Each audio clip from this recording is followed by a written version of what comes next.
This military report is brought to you by Coleman University. As Navy corpsmen, they helped save lives in both Iraq and Afghanistan, but when they left the service, they had nowhere to turn.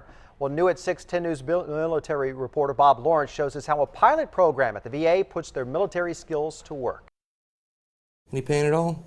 With tours to Iraq and Afghanistan, Kevin Matzke knows emergency medicine. The same can be said for Michael Santana, who had 2 tours to Iraq and 1 to Somalia.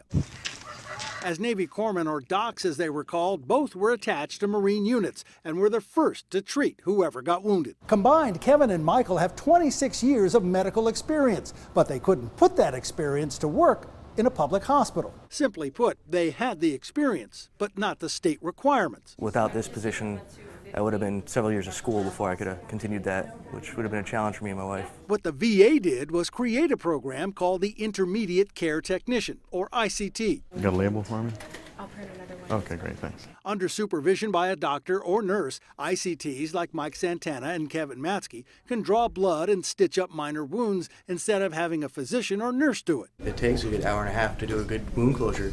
If the doctor's doing that, that's an hour and a half the doctor can't see other patients. It is nice to be able to use skills that people have, and it is respected by our patients, by the staff. Kevin wanted to stay in the Navy and continue as a corpsman, but a reduction in force forced him out.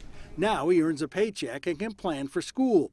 Michael left after a 20-year career. He too is planning for school, but he also found another benefit under the ICT program.